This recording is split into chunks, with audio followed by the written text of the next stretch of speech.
The video you're about to watch was shot about a week ago. I had a buddy who basically challenged me to a workout that he did. He was pretty happy with his time, and I figured, I was going to beat him. And the workout was 100 double unders, 30 strict handstand push-ups, a 1500 meter row, and then 30 more strict handstand push-ups, and then 100 more double unders. This workout was after I had already done a workout. It was a strength workout, so it wasn't basically conditioning and intense, and I didn't use a lot of shoulders, so that's mainly what the Metcon was, so I figured I'd give it a shot. I ended up beating him, not by a whole lot, but I did beat him, and I was happy with my time. But I went back to the video because I was putting it on and figured out that I forgot to turn on the audio. I had originally done a intro like this, but out in my garage, but I figured this time I'm actually going to do a voiceover. This is the first time I'm doing a voiceover. I hope you guys enjoy it.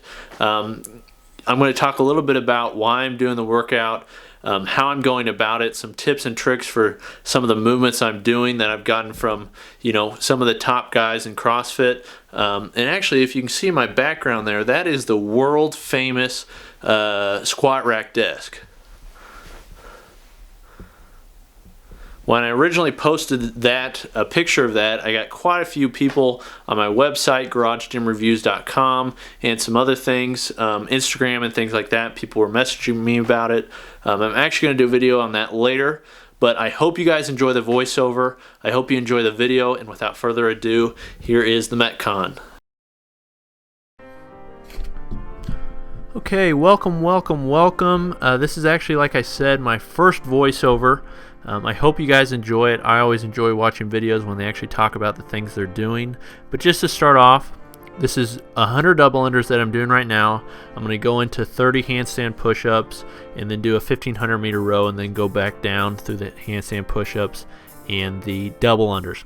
Now these double unders, I'm using an RX jump rope. This is my personal favorite jump rope. I've got jump ropes from Cyclone, from RPM Fitness, from Rogue. I've got the Spieler rope. I've got a lot of ropes, and if I'm going to do double unders, this is just my personal favorite. I've gotten pretty good at double unders over the years. I started trying to speed up my double unders. I got to a point where I could do 100 without a problem pretty easily. So I started trying to increase my speed. That way, if I only had to do 25 or something like that in a competition, whatever, I get faster at them. But I just watched Irving Hernandez do them. He's the fastest guy I've seen with a double under rope to him. And in my opinion, if you can get to the proficiency that he got to, you'd be just fine. But that was just something that I started to work on. My handstand push-ups, I started off breaking them into sets of 5. As you can see, I typically start with my head on the floor. That's just a foam pad that came out of an old bench press that I had. But I like to start with my head on the floor, and the reason I like to do that, mainly because it makes it more difficult.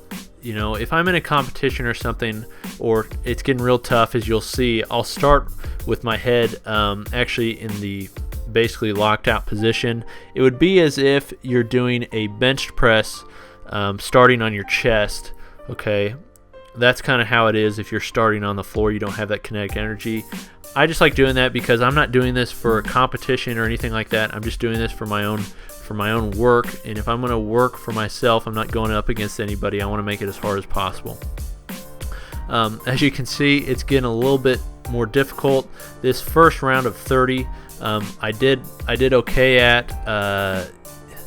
I felt pretty good with the amount that I was going through with 5s, and then I was taking a little bit of break, as you can see in a few of those. But overall, I felt good about it. In my last 30 reps, it was quite a bit different. As you'll see, they get quite a bit more difficult, and I guess that's just how it goes. You start fatiguing more. A lot of times, to open up my shoulders and try and get some blood in there, I'll shake my arms around like that.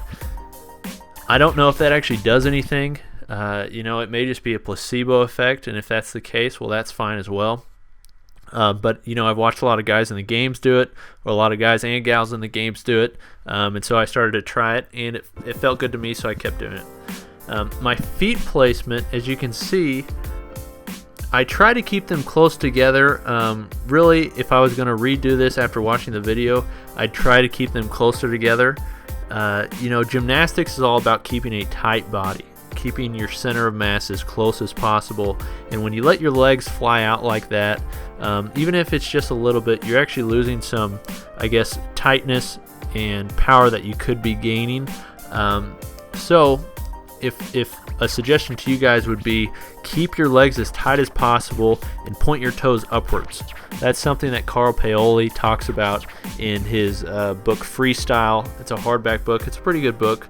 But he talks about keeping your legs close together on handstand push-ups and pointing your toes. That pointing of the toes is something that engages your core and allows you basically to stay upright. Now I'm moving on to the rowing portion, 1500 meter row. That right there is the oldest Concept 2 known to man. Not actually, but it's I think it's a Model B. I found it on Craigslist for like 50 or 75 bucks. And to be honest, outside of the handle, it rows pretty similar to a newer rower. It's a little bit tougher. That being said, I'm not using it in a competition, like I said, so something being tougher, more difficult is fine with me. But Concept 2 makes a great product. They always have. This one is pretty much all metal. There's hardly any plastic on it. It's got wood footing. I do like the plastic footing on it better on the newer ones, but this one works out fine. The handle is pretty thick, and it actually ends up working your grip a little bit more, which is fine. My rowing technique, I try to stay relaxed. You see some people, and it's typically people that don't know what they're doing, but they'll pull to their neck. Pulling to your neck on a row is not a good idea. That's a waste of energy and not something you should do. You may be thinking you're getting a few extra meters by doing that, but in reality you're just wearing yourself out and you're really not doing a whole lot. I like to pull to just below the nipple line. That's just something that I took away from Froning and Fraser. That's kind of how they row. Actually, the best rower out there is Kalipa, and I've tried rowing his style, which is like basically you rest on the way in, you almost pause. He doesn't pause a whole lot, but then he just rips it as hard as he can on the way back. I like more of a consistent motion, like you can see here, not doing a whole lot of resting on the way back. Basically it's very smooth, and that's just the way I like it. For you guys, I would suggest finding what works best for you as far as going smooth or going with those heavy pulls. If I'm going to pull for calories or something like that, then I may pull more like Jason Kalipa. But just like this, if I'm going for a 1500 meter row or something longer than 1000 meters, then I'll most likely keep it smooth. But that's about all I'm going to talk about the workout today, because I'm just going to go back down. As you'll see in the handstand push-ups, they become more difficult. The double unders at the very end, I start to lose it a bit. That's something that should be automatic. Okay, in reality, I should focus on that more. Doing double unders at the end of a hard workout, you shouldn't have to think about it. You should be able to do double unders so easy that 100 at the end of a workout is nothing. You should knock them out all at once if you actually want to be a contender in any competition. So that's something I'm going to work on. Thanks for listening. I'm going to play some music for you guys. Hope you enjoy it. Something I would suggest is subscribe. I'm going to come out with videos at least weekly. Probably going to start doing more than one a week. I really enjoy this. I've kind of got some inspiration from some other training vloggers. There's some great ones out there. But I hope you subscribe, like, comment. Let me know if this is a workout that you've tried and what your time was. And stay strong, live long. Peace. There's a limit to your love.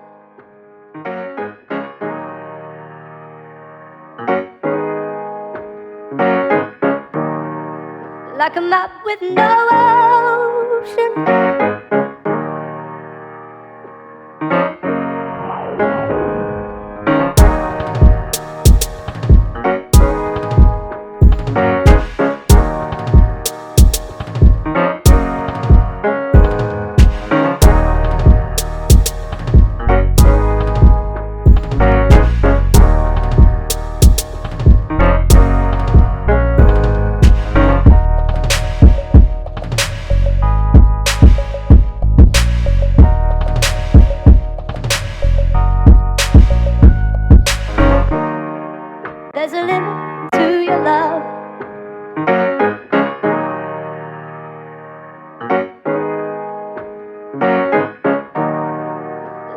up with no ocean.